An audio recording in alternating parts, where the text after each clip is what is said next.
வந்து என்ன பண்ணுறாரு, அவங்க தம்பிக்கிட்ட எல்லார்கிட்டயுமே சொல்லிட்டு இருக்காரு, ஃபோட்டோஸ் எல்லாம் சூப்பரா வந்திருக்கு. வீடியோலாம் அவ்வளோ அருமையா வந்திருக்கு.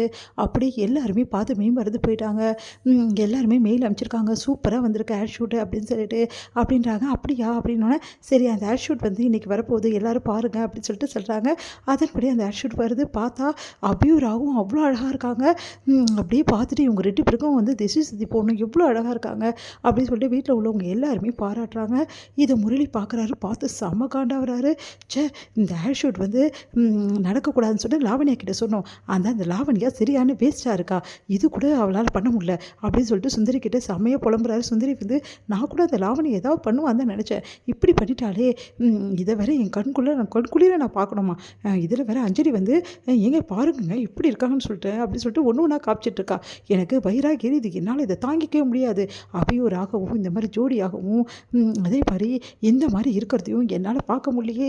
எனக்கு இருந்த டென்ஷன்ல அப்படியே அந்த ஓடுற அந்த ஆட் ஷூட்ட அப்படியே போட்டு உடைக்கலான்னு தோணுச்சு அந்த டிவிய. நல்ல காலம் நீ இதெல்லாம் பண்ணல. பண்ணியிருந்தா பெரிய பிரச்சனையாயிருக்கும்.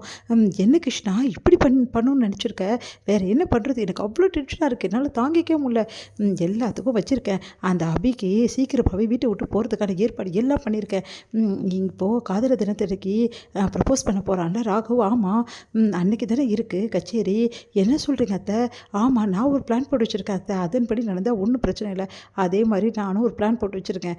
அதனால காதலர் தினத்தன்னைக்கு ராகவ் வந்து அபிகிட்ட என்ன வந்து சொன்னாலும் சரி, அவன் காதல சொன்னாலும் சரி, அபி வந்து இருக்கிற பிரச்சனையில அவ வந்து ஏத்துக்கவே மாட்டா. ஏத்துக்க மட்டும் கிடையாது. முதல்ல காதலர் தினத்தன்னைக்கு காதல அவனால சொல்ல முடியாத அளவுக்கு அபி பண்ணுவா பிரச்சனை. நடக்க தான் போதுன்னோனே, அத்தை சூப்பர் அத்தை. இதுக்கப்புறம் தான் இருக்கு இவங்களுக்கு எல்லாருக்கும் அப்படின்னு சொல்லிட்டு டென்ஷன் ஆகுறாங்க. அடுத்து வந்து என்ன பண்ணுறாங்க, ராகவ் வந்து அபியோட ஸ்டில்ஸு அந்த ஃபோட்டோஸ் எல்லாத்தையும் எடுத்து எடுத்து மொபைலில் வச்சு பார்த்துக்கிட்டே இருக்காரு. அபி வராங்க.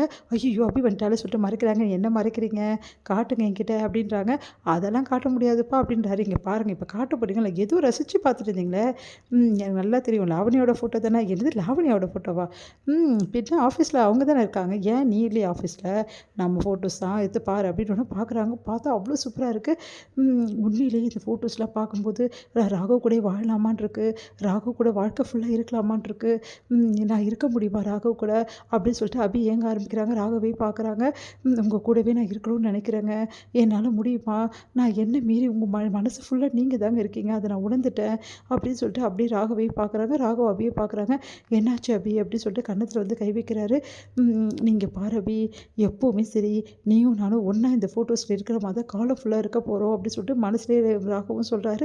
2 பேருமே மனசுலேயே அப்படியே பேசிட்டு அப்படியே வந்து பார்க்குறாங்க தன்னறியாமல். உடனே வந்து அபி வந்து விலைக்கு போகிறாங்க. என்னாச்சு அபி அப்படின்னோடனே கண்கலங்குறியே அப்படின்னு சொல்லி கேட்டோன்னே, இல்லை இல்லை நம்மளே கொஞ்சம் நாள் தான் இருக்க போகிறோம். இந்த ஃபோட்டோஸ் தான் நம்மளுக்கு ஞாபகமாக இருக்க போகுது. இந்த ஃபோட்டோஸ்லாம் வேறு எடுத்து வச்சுருக்கோமா, பிரியும் போது தான் ரொம்ப கஷ்டமாக இருக்க போகுது இல்லை அப்படின்னு சொல்லிட்டு சொல்கிறாங்க. யார் பிரிய போகிறா?